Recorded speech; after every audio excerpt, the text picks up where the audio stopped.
Bonjour aux auditeurs qui nous rejoignent et qui vont nous rejoindre ultérieurement. Bienvenue dans ce premier podcast d'AxeSen, banque d'affaires de la Caisse d'épargne Normandie. Le thème central de cet échange sera effectivement l'emploi et le monde de l'insertion. N'hésitez pas à poser vos questions dans l'onglet questions-réponses. Nous y répondrons probablement en fin d'échange.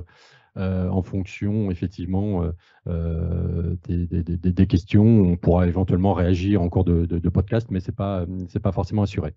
Avant toute chose, donc nous allons nous présenter.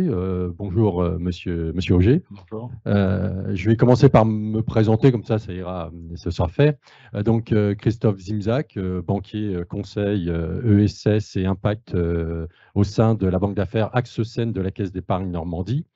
ESS donc regroupe l'ensemble des associations, des mutuelles, les fondations, les coopératives avec les SCOP, les SIC, mais également un certain nombre de structures et tous les institutionnels qui finalement font de l'ESS sans le savoir ou sans le revendiquer.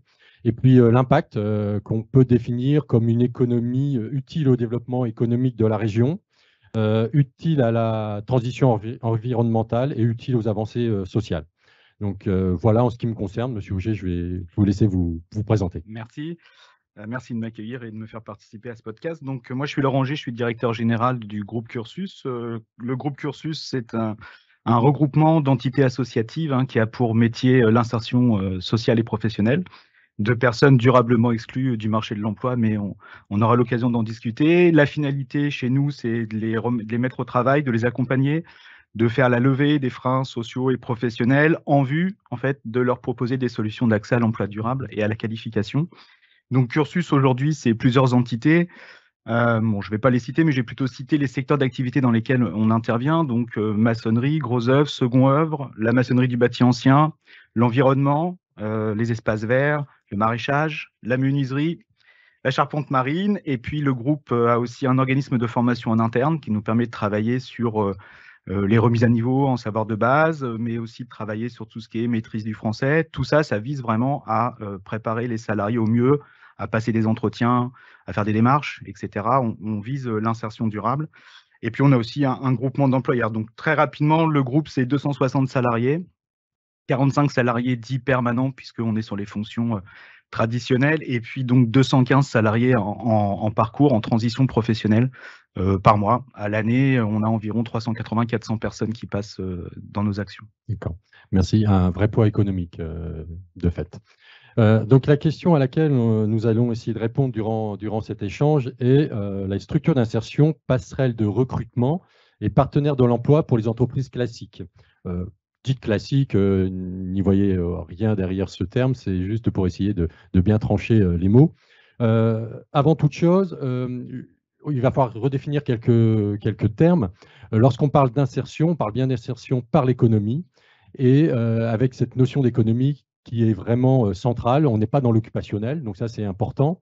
On parle d'insertion par l'économie, mais on peut également, et on doit surtout parler d'inclusion sociale. Et puis, avant d'aller plus loin également, on parle de salariés en insertion, mais on devrait d'ailleurs parler de salariés en transition professionnelle. Donc voilà, donc, en termes de sémantique, ce qui était important à préciser. Après cette brève introduction, pour aller plus loin et avant de rentrer dans le cœur de ce podcast, au cœur de la question qui nous concerne, c'est on ne peut pas finalement aborder le sujet sans parler de conjoncture. Nous connaissons un contexte économique et notamment pour l'emploi qui est quelque peu particulier actuellement, à la fois pour les entreprises et les structures d'insertion. Comment analysez-vous ce contexte? Quelles ambitions sont portées par le secteur de l'inclusion, le secteur de l'insertion dans ce cadre, et quelles sont les difficultés également rencontrées par rapport à ce contexte? Alors, c'est vaste, vaste sujet. Je dirais déjà, premier point positif, il y a une dynamique au niveau du marché de l'emploi en termes d'accès à l'emploi de nos publics, mais j'allais dire des personnes qui sont demandeurs d'emploi tout court. Ça se traduit par une dynamique aussi économique au niveau des entreprises, même si les derniers chiffres ne sont pas forcément terribles en termes de croissance. L'impact pour nous sur notre métier d'insertion, c'est que nous, on vise des personnes, je ne vais pas faire la définition légale, mais durablement exclues du marché de l'emploi et qui présentent en fait des problématiques particulières d'accès à l'emploi. Ce qui veut dire que l'ouverture du recrutement, l'élargissement du marché, du recrutement des entreprises, ça se traduit aussi par le fait qu'une partie de nos populations initiales trouve par elles-mêmes du travail. Ce qui fait que on accueille aujourd'hui dans les structures des personnes qui sont un cran plus en difficulté de ça. Ce qui veut dire qu'on a un travail qui est plus fort à conduire et qui est plus long sur la dimension de l'insertion sociale et professionnelle. Et c'est là où, justement, c'est le cœur du podcast au final. Hein. Comment on travaille ça parce qu'avec nos petits bras, on n'y arrivera pas. Donc ça, c'est le premier point. Le second point, c'est que, vous l'avez mentionné, il y a l'insertion par l'activité économique, et l'augmentation des produits, des matières, des consommables, etc., font que nous aussi, on le verra tout à l'heure, mais on peut être amené à proposer des services, à produire des biens pour les commercialiser. Et comme toute entreprise, ça a un impact aussi sur nos capacités de marge, etc. Donc ça peut avoir un impact sur nos modèles économiques. Et le troisième point, un peu de contexte pour nous, mais ça c'est vraiment spécifique à l'insertion par l'activité économique, c'est qu'on a connu sur les précédentes années un fort soutien de l'État dans le cadre du pacte Ambition IAE avec la stratégie pauvreté, qui s'est terminée fin 2022. Et cette étape-là, en fait, elle avait amorcé pour le secteur un schéma de croissance avec des possibilités accrues dotées par l'État de fonds publics sur justement développement économique. Mais pour nous, le développement économique, c'est surtout du développement d'offres, du développement d'emplois au bénéfice des personnes qui en ont le plus besoin. Et on est sur 2023 un peu sur un stop and go, c'est-à-dire qu'on est reconventionné sur les bases du réalisé 2022. Alors sans rentrer dans les détails, mais ça veut dire qu'à un moment donné, on peut être freiné dans notre croissance par cette situation-là. Alors, l'État ne se désengage pas de l'insertion par l'activité économique, c'est pas ce que je dis, hein, mais à un moment donné, on a amorcé pendant 2-3 ans une vraie dynamique. On a tous créé des emplois nouveaux, on a peut-être créé des nouvelles activités. Et là, sur une phase où on va être en capacité peut-être d'enfoncer le clou, voire de développer une nouvelle chose, on ne peut pas le faire, parce qu'on verra dans le modèle économique que une structure d'insertion par l'activité économique, s'il n'y a pas les subventions qui viennent compenser certains coûts de personnel, c'est pas viable, quoi. Voilà. Oui, et on reviendra sur cette question de modèle économique parce qu'effectivement, la vision que certaines personnes peuvent avoir de l'insertion par l'économie, c'est une économie subventionnée. Mais effectivement, comme vous dites très bien, c'est une économie certes subventionnée, mais pour pallier finalement des coûts qui sont inhérents à l'accompagnement et au personnel encadrant qu'il faut effectivement pour aider les personnes à retrouver le chemin du travail. Donc effectivement, on est dans une conjoncture où finalement les entreprises dites classiques peinent à recruter, et donc effectivement, on y viendra plus tardivement. L'insertion, à mon avis, a tout son rôle à jouer sur le sujet. Et enfin, avant d'aller plus loin et de rentrer vraiment dans le cœur du sujet de cette question, c'est comment finalement synthétiser ce qu'est le monde de l'insertion, on va dire pour des profanes, dans le sens où effectivement il existe beaucoup de modèles, hein, donc il existe des associations intermédiaires, des chantiers d'insertion, des régies de quartier. Je ne vais pas toutes les citer hein, parce que ce serait trop long. De nombreux supports et métiers. Donc, comment pourriez-vous nous présenter de manière synthétique ce monde de l'insertion pour les gens qui finalement ne le connaissent pas ou le découvrent? Alors, vaste sujet. Alors, une clé d'entrée qui est assez simple, c'est on a quand même des lignes directrices un petit peu, sans rentrer trop dans le détail, mais on va avoir des structures, par exemple, qui vont proposer des services. Donc là, on va retrouver là-dedans, par exemple, tout ce qui est mise à disposition de personnel. Donc, par rapport à ce que vous avez cité, on va être sur des modèles d'associations intermédiaires, d'entreprises de travail temporaire d'insertion, qui vont être dans un rôle de délégation de personnel sur du mode prestataire ou mandataire auprès d'un client qui a un besoin, remplacement de personnel, renfort ponctuel, réponse à une clause dans un marché public, etc., etc. Ça, c'est une première typologie qu'on peut prendre en compte au niveau des structures de l'insertion par l'activité économique. Le deuxième axe qu'on peut prendre, ou l'autre axe, c'est les structures qui vont réaliser des travaux, qui vont produire des biens ou qui vont les commercialiser. Et là, on va retrouver les modèles qu'on appelle atelier chantier d'insertion et entreprise d'insertion. Toutes ces structures-là, le secteur, il n'est pas simple. Elles ont des modèles économiques qui sont différents, elles ont des statuts juridiques qui sont différents.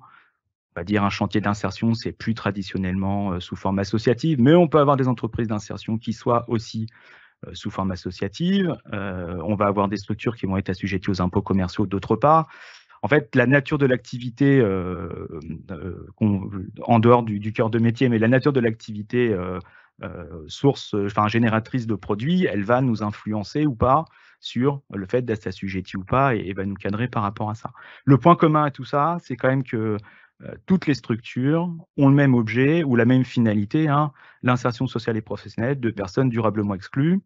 Et ensuite, ce qui les distingue, c'est la nature, entre guillemets, du public accueilli dans le sens de, alors je ne vais pas dire l'employabilité parce que c'est un gros mot, mais la distance à l'emploi de la personne ou l'importance de ces problématiques sociales et professionnelles à l'entrée.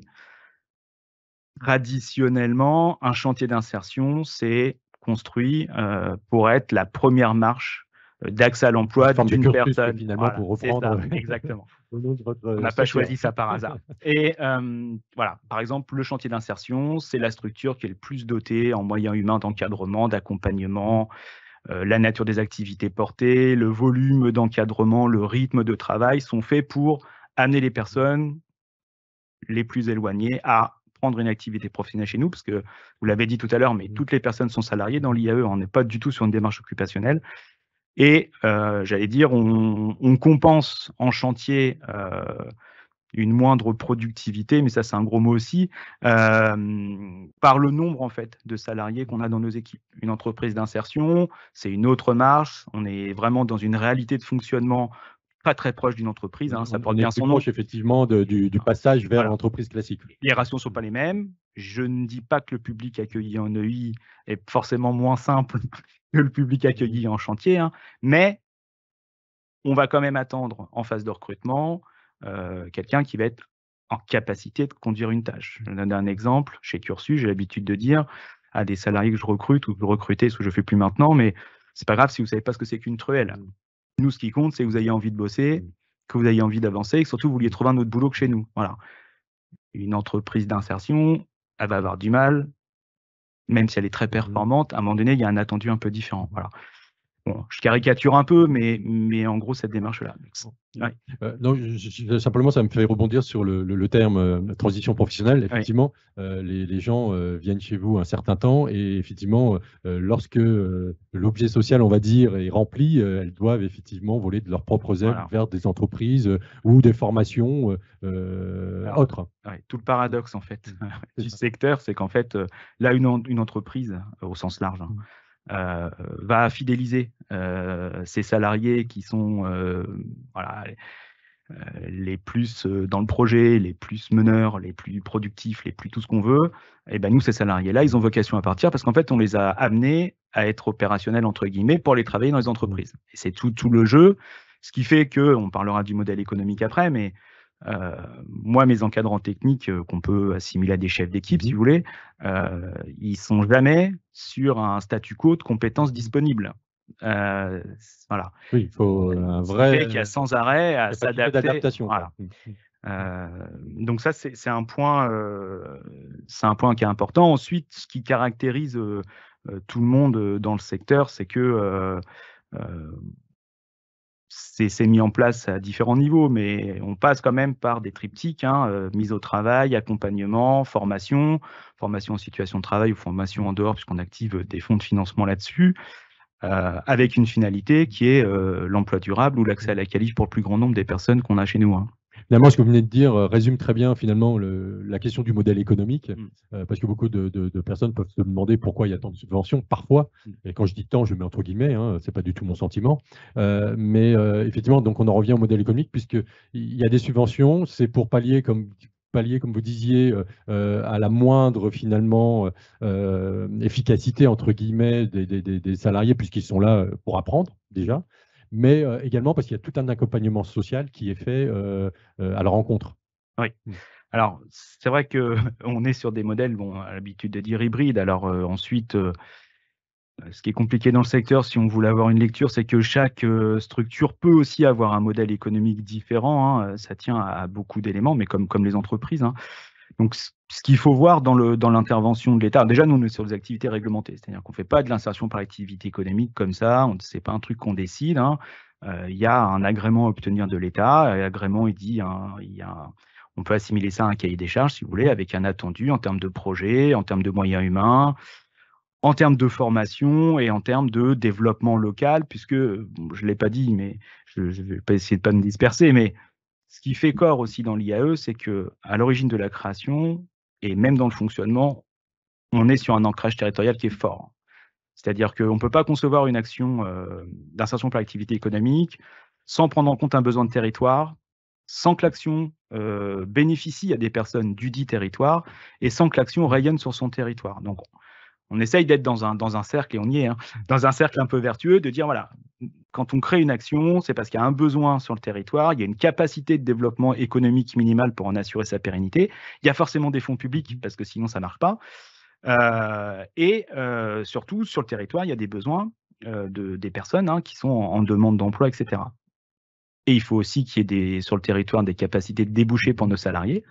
Voilà, l'ancrage territorial, social, environnemental, enfin voilà, il est très très important dans l'IAE. C'est vraiment le fondement en fait pour moi aussi. C'est une des briques en fait de ce qui fait l'insertion par l'activité économique. Ensuite, sur le modèle économique, vous avez compris qu'il y a différents types de structures, on peut imaginer qu'une entreprise d'insertion ait une capacité de production supérieure à un chantier et donc une attente de chiffre d'affaires potentiellement plus forte. De la même façon, une association intermédiaire et une ETTI n'interviennent pas tout à fait de la même façon non plus, mais ce n'est pas l'objet du débat. Donc, pour schématiser, on fait de l'IAE, on a un agrément. L'agrément, on va le chercher, un agrément, chantier, EI, etc., par rapport à un projet global. Ensuite, derrière ça, l'aide au poste, puisque ça s'appelle comme ça maintenant, permet en fait de venir financer la moindre productivité en fait du public qu'on accueille, enfin du coup de nos salariés, et une partie, petite partie, de l'aide en fait concerne le financement des missions d'encadrement et d'accompagnement.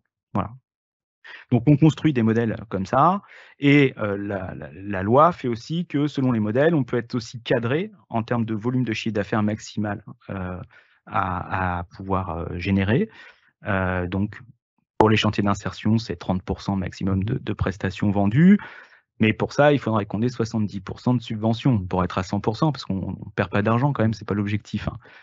Donc, dans un contexte où on en parlait tout à l'heure, contexte économique où on a des coûts, des charges fixes qui augmentent, des capacités à générer des marges qui sont plus faibles, et bah, si les subventions n'augmentent pas, et bah, du coup, on travaille sur des éléments de chiffre d'affaires. Voilà.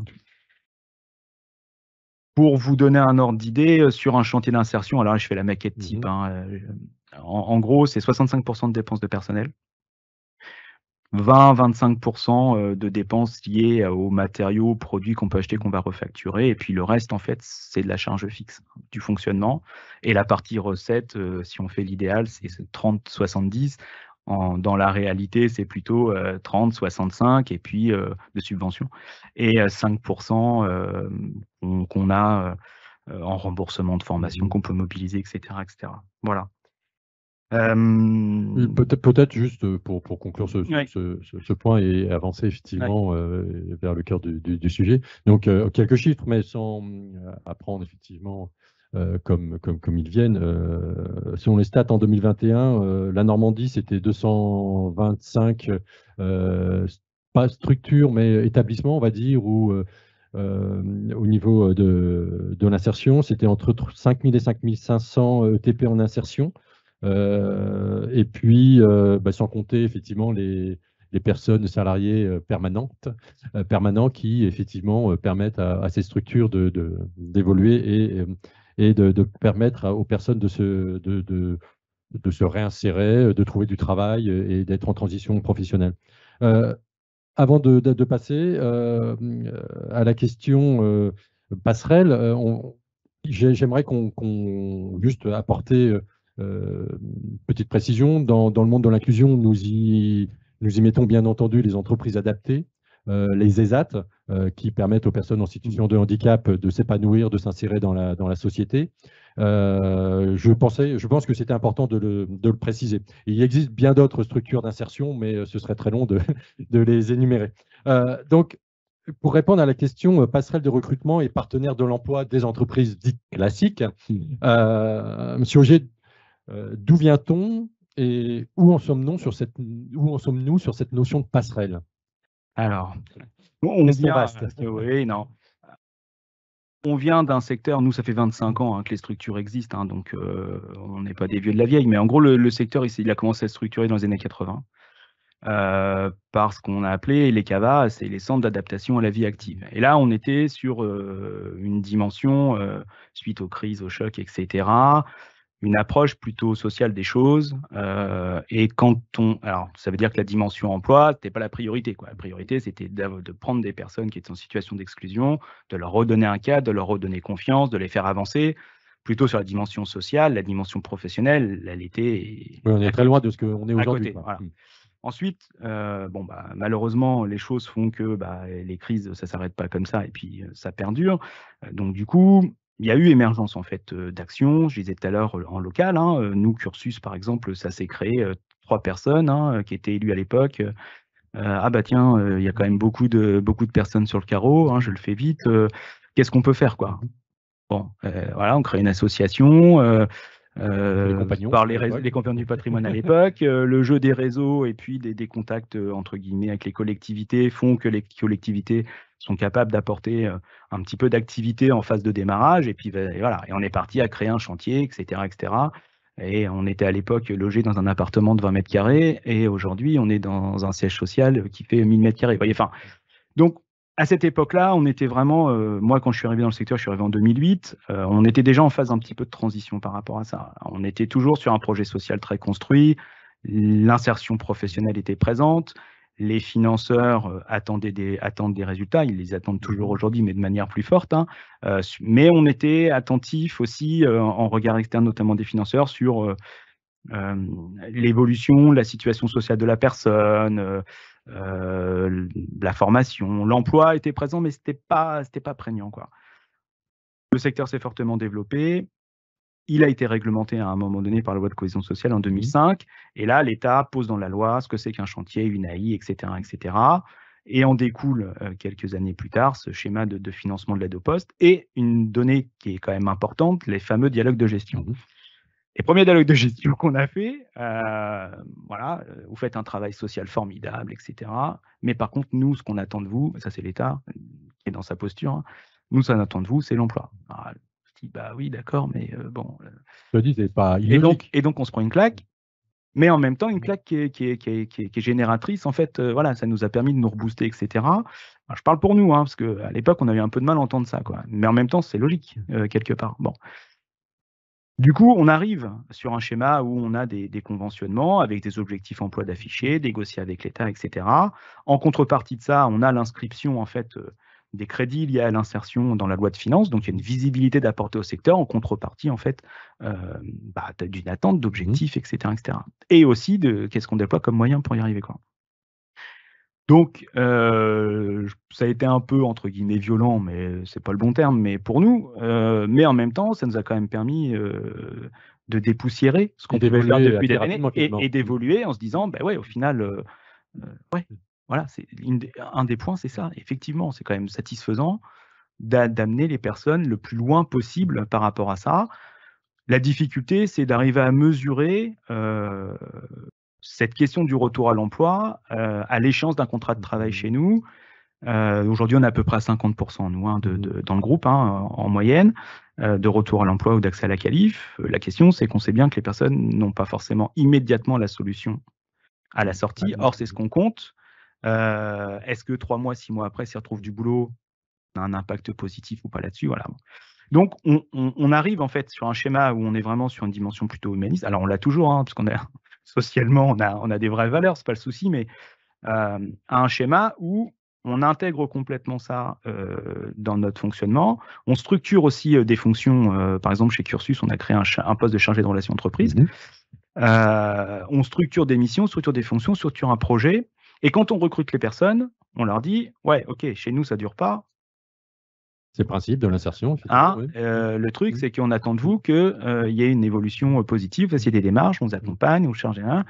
Mais la finalité, c'est l'emploi et la formation. C'est pas bonjour Cursus, comment ça se passe chez vous, je fais rien, bye bye. Donc, alors, ça ne veut pas dire que ça n'arrive pas, hein, mais sinon, ce sera 100%. Mais ça, c'est une réalité. Et du coup, ça oblige à se questionner, à se réinventer. Et surtout, à un moment donné, on ne peut pas travailler tout seul là-dessus. Oui, justement, par rapport à ça, quel frein rencontrer pour devenir de vraies passerelles ou être identifié comme tel par les chefs d'entreprise? Alors déjà, de visibilité des structures, ouais. un a priori des chefs d'entreprise par rapport au monde de l'insertion? Alors, moi, je vais parler pour nous. On n'est pas très fort en com. Même si maintenant, avec LinkedIn et les réseaux, on s'améliore. On s'améliore, c'est plus simple. Mais on a un peu de mal à communiquer positivement sur ce qu'on fait, même si ce matin, j'ai vu le post d'une collègue sur LinkedIn qui était en plein dans le sujet d'aujourd'hui, de Relais Horizon Emploi. Là. Voilà, on sait utiliser maintenant les réseaux, mais ça ne suffit pas. Donc, je pense que le premier niveau, c'est effectivement, à mon avis, un manque de com. Et puis, je pense qu'il y a une vision parfois aussi de l'entreprise, entre guillemets, en général. Quand on parle d'insertion, pour moi, l'insertion, c'est Burke. Vous voyez, c'est réinsertion, c'est encore pire. Je vais avoir des problèmes avec les salariés que je vais recruter. Alors finalement, on n'en a pas forcément alors plus. Alors que quand on parle de salariés en transition professionnelle, voilà, on identifie bien cette phase de le job de la structure où les salariés qui vont me présenter, c'est des personnes qui sont sur une phase où qui sont sur quelque chose qui est en train de bouger, quoi. Et donc il y a à travailler ça avec les entreprises. Alors pas toutes, hein, mais ça arrive. Moi, je me souviens, j'ai d'être intervenu au club des jeunes dirigeants du bâtiment en 2009-2010. On en avait discuté tous les deux. Et en fait, les jeunes dirigeants, ils s'interrogeaient sur ce qu'on était, parce qu'ils se sont dit, tiens, ils sont en train de faire un chantier un peu historique et tout, mais c'est qui, quoi, et qu'est-ce qu'ils font ces gens-là, etc. Et dans les représentations, il y a eu des questions de dire, mais est-ce que vous achetez vos matériaux, où est-ce que vous allez les acheter, est-ce que vous les payez le même prix, est-ce que vous facturez ce que vous faites, etc. Et alors, quand on leur a présenté à l'époque ce qu'on faisait, bon, ils se sont dit, ouais, en fait, on n'est pas sur un schéma de concurrence, on est vraiment sur deux champs qui sont différents, qui sont complémentaires. Et alors, on n'était pas dans le discours encore à l'époque, oui, on a des gars, machin. Mais voilà, on était sur des bases un peu rétablies, chacun à sa place, complémentarité possible, à construire, etc. etc. Donc, il y a un travail, entre guillemets, à faire. Moi, dans mon conseil d'administration, j'ai des représentants de la chambre de commerce et de la chambre des métiers. Alors, ils tournent en fonction des périodes. Mais dans les échanges que j'ai avec eux, bien souvent, c'est « Waouh, je ne m'attendais pas à ça, quoi. » Nous, on parle de chiffre d'affaires, on parle de marge, on parle d'insertion, mais voilà, on est une forme d'entrepreneuriat particulière. Tout à fait, vous êtes d'ailleurs, on parle souvent d'entreprise d'insertion plus que d'association. Finalement, le statut juridique importe peu au final. Enfin, pas importe peu au sens objet social, mais importe peu au niveau de la gestion au quotidien. Sans parler d'atouts, alors peut-être que le grand public ne connaît pas, mais il existe des dispositifs qui peuvent être des débuts de passerelle, comme les clauses d'insertion, les marchés réservés, les achats responsables. Oui, alors, juste si je peux me permettre, juste avant de parler de ça, dans la suite de ce que je disais auparavant sur on s'est remis en question, etc. Non. Ce qui est important, c'est d'identifier comment on va vers l'entreprise, nous, aujourd'hui, et comment l'entreprise vient vers nous. Nous, on va vers l'entreprise, on va travailler avec nos salariés aujourd'hui plus sur la base d'identifier leurs atouts, de révéler, entre guillemets, leurs atouts par la mise en situation de travail chez nous. Voyez, oui, il y a plusieurs modèles qui existent à ce niveau-là. Et c'est à partir de ça qu'on va ensuite solliciter en fait des entreprises pour permettre à nos salariés, et c'est un des outils, hein, par exemple, de faire une période de stage. Alors, ça s'appelle une PMSMP, mais on va dire un stage, qui peut avoir de multiples finalités: découvrir un métier, vérifier ses compétences, ou initier une démarche de recrutement, c'est-à-dire que l'entreprise nous informe qu'elle a un besoin, on peut lui dire, bah voilà. Et en fait, c'est par la succession. Pourquoi je dis ça? C'est parce qu'en fait, 2 ans, on n'a pas parlé de la durée de parcours, mais dans l'IAE, c'est 2 ans hein, d'agrément pour le salarié. Donc, ça veut dire 2 ans de situation de contrat. 2 ans, ça passe très vite. Donc, nous, on est en train de retravailler là notre projet d'accompagnement et le projet global pour construire aussi une offre RH à destination des entreprises.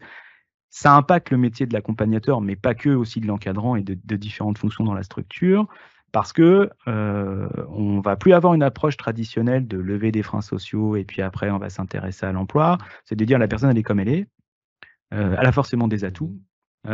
Donc on va travailler sur la valorisation de ses atouts et la valorisation du coût de la personne. Et c'est sur ces bases-là qu'on va aller solliciter en fait des entreprises, qu'on va chercher à connaître leurs besoins, les connaître leurs besoins, voir s'il y a des possibilités, des choses comme ça. Et c'est là qu'on arrivera à placer des salariés et que l'entreprise potentiellement pourra répondre à des besoins, si elle est en tension ou pas d'ailleurs. Oui, là on parle finalement des compétences, du savoir-faire, du savoir-être de la personne. Oui. Mais il y a aussi le modèle d'approche qui est: je pars des besoins de l'entreprise. Oui.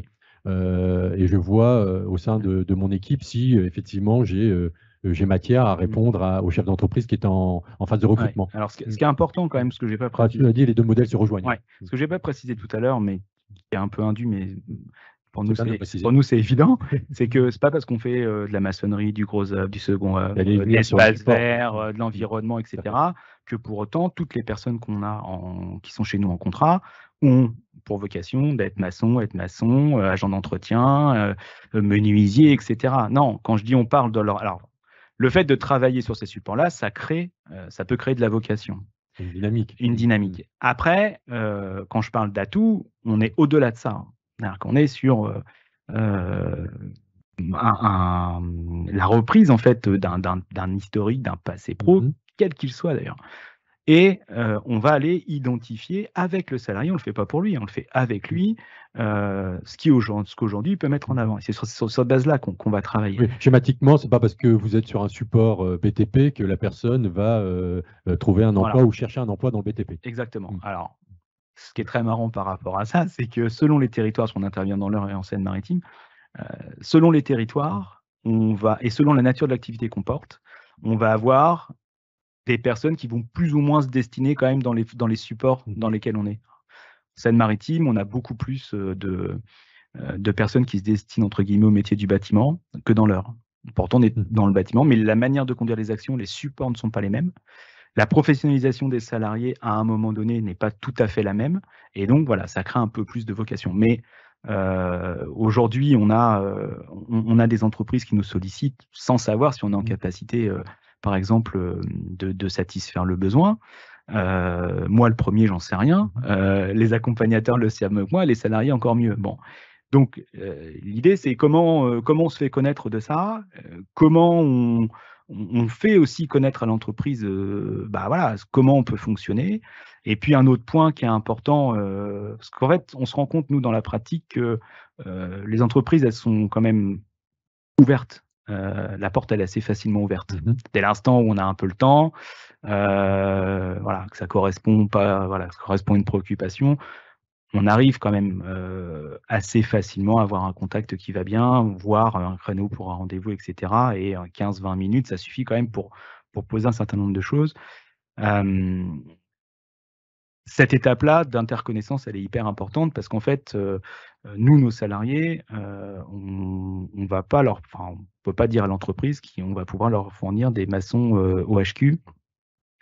Déjà, ça n'existe pas. Enfin voilà. Ou s'ils existent, ils sont en emploi. Donc du coup, nous, on va être quand même sur des emplois assez accessibles, faiblement ou peu qualifiés, mais c'est des emplois aussi bien souvent sur lesquels il y a des conditions de travail qui sont les moins bonnes. Et du coup, on peut avoir aussi une réticence des salariés à s'orienter sur des opportunités. Le truc qu'il faut accepter aussi, c'est que la personne, même si ça fait longtemps qu'elle n'a pas travaillé, elle a quand même le choix du travail Mmh. qu'elle veut faire. Nous, on a fait des choix, Tout à fait. parfois Mmh. un peu forcés Mmh. peut-être, mais on a fait des choix. Je vois pas pourquoi quelqu'un qui serait en situation, de transition professionnelle aurait pas la capacité de faire un choix.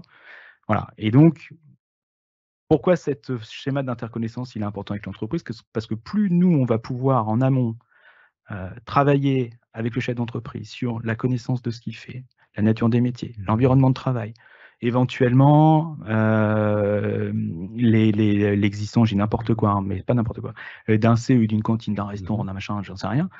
Tout ça, c'est de nature à rassurer le salarié. Oui, bah, comme, Voilà, et comme tout nous, un chacun, comme tout un hein, chacun, voilà. comme tout salarié, effectivement. Faire ça, ça demande du temps, ça demande du temps. Ah, le temps nous est compté, donc Ouais.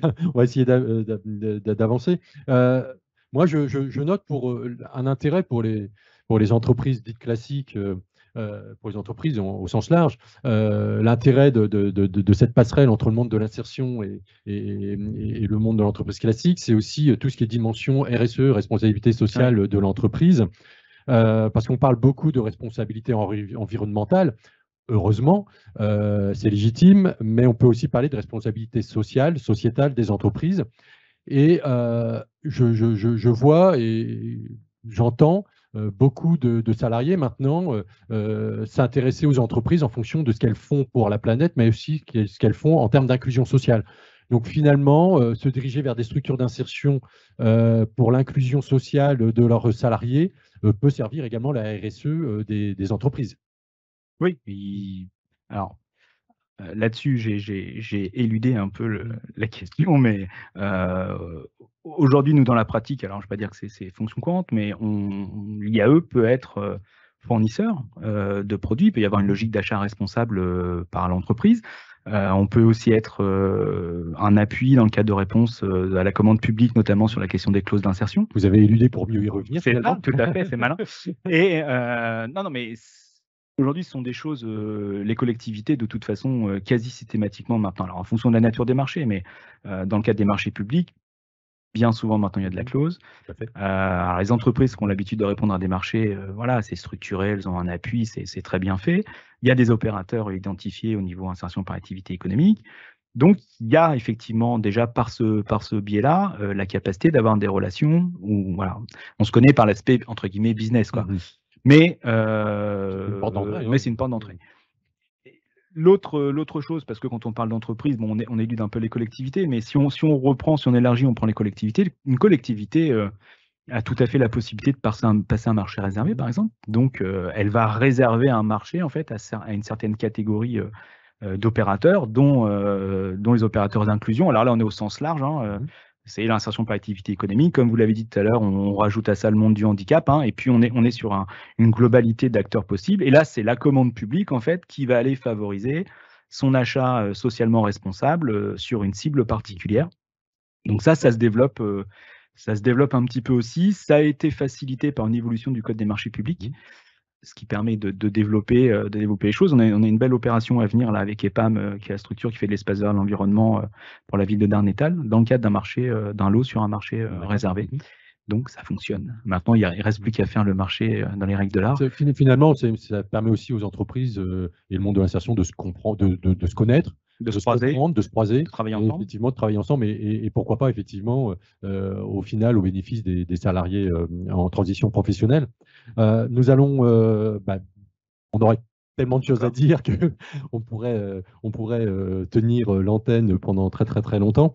On va conclure avant de regarder s'il y a des questions. N'hésitez pas effectivement à poser vos questions. Donc on espère avoir apporté effectivement un éclairage sur le monde de l'inclusion sociale, sur sa fonction sociale, sa fonction sociétale et économique. Encore une fois, on parle d'économie. Et ce terme est quand même central. On n'est plus dans, comme vous disiez, à l'origine, où on était peut-être un peu dans l'occupationnel ou dans l'accompagnement. Aujourd'hui, on est vraiment dans l'économique.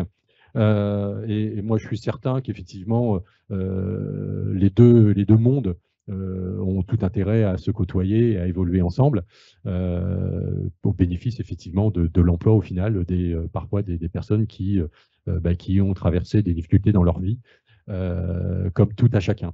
Monsieur Auger, je vous laisse effectivement, si vous aviez quelque chose à ajouter par rapport à ce qu'on s'est dit, des choses qu'on aurait oubliées, des choses importantes. D'enfance. Non, simplement, je dirais, voilà, pas hésiter à nous solliciter. Nous, on a des sollicitations, bon, je ne vais pas dire régulières, mais d'entreprises en recherche de personnel. Pas hésiter à nous solliciter et puis avoir une attitude entre guillemets bienveillante. Si vous avez un de mes salariés qui vient vous voir, je vous remercie de l'accueillir. Voilà.